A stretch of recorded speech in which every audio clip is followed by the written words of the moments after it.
Gujarat Titans తో match లో RCB star batter కోహ్లీపై అందరి ఫోకస్ పడబోతోంది. టాప్ క్లాస్ జీటీ స్పిన్నర్లను ఎలా ఎదుర్కొంటాడనేది ఆసక్తి రేపుతోంది. కొంతకాలంగా స్పిన్నర్లను కోహ్లీ సమర్థంగా ఎదుర్కోలేకపోతున్నాడనే విమర్శలున్నాయి. గత సీజన్లో స్పిన్నర్లపై స్ట్రైక్ రేట్ 112.8 మాత్రమే. సీజన్లో గుజరాత్ టైటాన్స్ తో మ్యాచ్కు ముందు స్పిన్నర్లపై విరాట్ స్ట్రైక్ రేట్ 123.57. అయితే ఈ సీజన్లో గుజరాత్ టైటాన్స్ తో ఆడిన తొలి మ్యాచ్లో విరాట్ అద్భుతంగా రాణించాడు.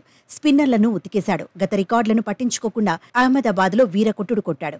70 పరుగుల్లో 61 పరుగుల స్పిన్నర్ల బౌలింగ్లోనే సాధించాడు. 179.41 స్ట్రైక్ రేట్ను నమోదు చేశాడు. ఓపెనర్గా బరిలో దిగే స్పిన్నర్లపై ఈ రేంజ్లో ఆధిపత్యం ఎవరూ చెలాయించలేదని రికార్డులు చెబుతున్నాయి.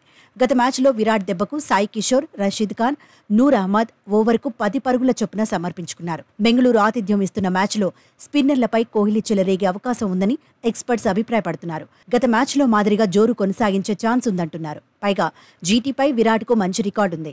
గుజరాత్పై 4 ఇన్నింగ్స్ల్లో బరిలో దిగాడు. అత్యల్ప స్కోర్ 58 పరుగులు. గుజరాత్ టైటాన్స్పై కోహ్లీ 151 యావరేజ్తో పరుగులు సాధించాడు. అహ్మదాబాద్లో జరిగిన మ్యాచ్లో డూప్లెసిస్ 4వ ఓవర్లోనే పెవిలియన్ చేరాడు. సాయి కిషోర్ బౌలింగ్లో అవుట్ అయ్యాడు. ఈ మ్యాచ్లో ఆరంభంలో విల్ జాక్స్ ఇబ్బంది పడ్డాడు. ఎదుర్కొన్న తొలి 16 బంతుల్లో 16 పరుగులు చేశాడు. ఆ సమయంలో మూమెంటం పోకుండా కోహ్లీ చూసుకున్నాడు. కాస్త కుదురుకున్నాక ఎదుర్కొన్న చివరి 25 బంతుల్లో విల్ జాక్స్ 84 పరుగులు సాధించాడు. రషీద్ ఖాన్ను సైతం వదల్లేదు. బ్యాట్తో బీభత్సం సృష్టించాడు. గత మ్యాచ్లో మ్యాక్స్వెల్కు బ్యాటింగ్ చేసే ఛాన్స్ రాలేదు. అంతకుముందు ఆడిన 6 మ్యాచ్ల్లో 32 పరుగులు చేశాడు. అందులో ఒకే ఇన్నింగ్స్లో 28 పరుగులు సాధించాడు. ఇప్పటికైనా మ్యాక్సీ బ్యాట్తో రాణించాలని టీం మేనేజ్మెంట్ కోరుకుంటోంది. రజత్ పటీదార్, దినేష్ కార్తిక్ పైన అంచనాలు ఎక్కువే ఉన్నాయి. బౌలింగ్లోనూ రాయల్ ఛాలెంజర్స్ బెంగళూరు మెరుగైంది. మరోవైపు గత మ్యాచ్లో ఓటమికి ప్రతీకారం తీర్చుకోవాలని గుజరాత్ టైటాన్స్ పట్టుదలతో ఉంది. అయితే 2023లో మాదిరిగా శుభ్మన్ గిల్ ఆకట్టుకోలేకపోతున్నాడు.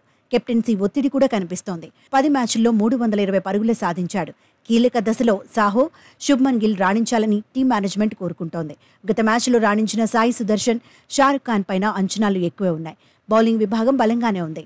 కానీ బ్యాటింగ్కు అనుకూలించే చిన్నస్వామి స్టేడియంలో గుజరాత్ టైటాన్స్కు సవాల్ తప్పకపోవచ్చు.